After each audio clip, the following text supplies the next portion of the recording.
Bonjour. Euh, la dernière vidéo, je vous ai dit que j'allais vous montrer comment resociabiliser un oiseau. Alors je vais vous montrer.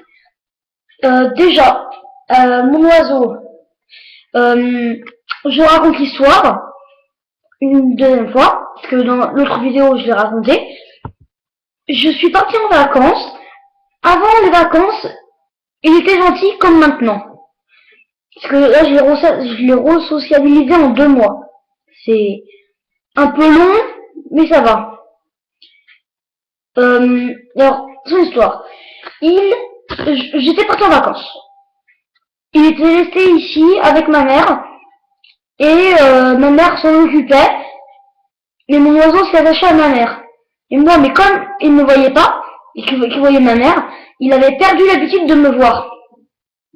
Je pense que cette situation, vous la connaissez, sûrement si vous avez un oiseau.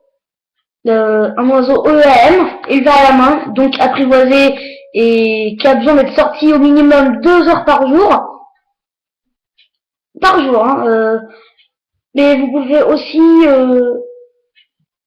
pendant les vacances, téléphoner. Il y a aussi des nounous pour perroquets, mais s'il y a quelqu'un de votre famille euh, qui peut s'occuper de l'oiseau, il n'y a pas de souci. Mais l'oiseau, je peux vous dire que il faut bien s'en occuper et que dès qu'on n'est pas là, qu'il faut qu'il ait toujours l'habitude d'être avec vous. Donc, je suis partie en vacances, il était gentil. Je suis revenue, impossible de le caresser, impossible de faire ce que j'ai fait 3 semaines avant. Donc, du coup, j'ai dû rapprendre à d'abord pour monter sur mes doigts parce que c'était dur et de qu'il me fasse des bisous, des câlins, et les câlins c'est venu en dernier.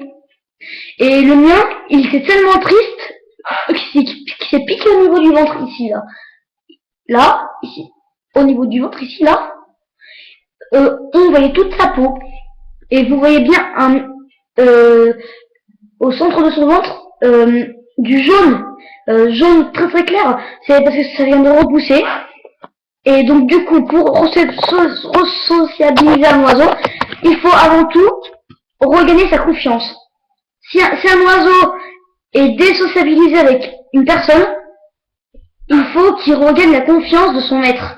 Sinon, si on passe par la deuxième étape, ça marche pas. Non. La deuxième étape, c'est que l'oiseau, il faut qu'il se fasse respecter. Parce que l'oiseau, il fait sa loi. Il faut pas qu'il fasse sa loi. C'est nous qui devons décider ce qu'il fait. Comme ça. On mord pas. Et là, il ne me mordra plus. Voilà ce qui consiste l'apprivoisement. Pour apprivoiser un oiseau, il faut faire pareil pour le resociabiliser. Et donc voilà, je peux lui caresser, je peux tout faire. Et il est très gentil maintenant. Là, je peux lui faire des câlins. Il vient sur moi. Et il faut bien penser qu'un bec, c'est 300 kg force par pression au centimètre carré. Donc s'il mord volontairement de toute sa puissance, il peut me briser un doigt et un ongle. Mais comme il est gentil, il ne le fera pas. Donc si vous voyez, il y a encore les traces là jaunes dans son ventre. Et là, il a presque la couleur définitive d'une colombe soleil. Et si vous voyez, si je fais un peu ça, s'il écarte les ailes, on voit des petits trous. Ça c'est normal, c'est des mythes qui habitent sur lui. Je suis en train de faire un traitement, mais ça va disparaître d'ici quelques jours. Voilà, donc j'espère que ça vous a plu. Et une prochaine vidéo, ce sera encore mieux, parce que je verrai ce que je vous ferai. Mais pour l'instant, j'ai pas d'idée. Je verrai. Et j'espère que ça vous a plu et que vous vous abonnerez pour avoir encore plus de vidéos parce que pour l'instant c'est ma 4e vidéo en peu de temps et j'ai eu qu'un seul abonné. Donc s'il vous plaît, abonnez-vous un petit peu.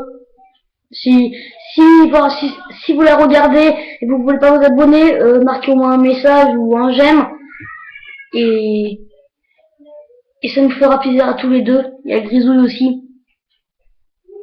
Au revoir et à bientôt, j'espère, sur de nouvelles vidéos de Florent, Soleil et Grisouille, les 3 copains. On est copains tous les 3. Allez, au revoir, à bientôt pour une nouvelle vidéo.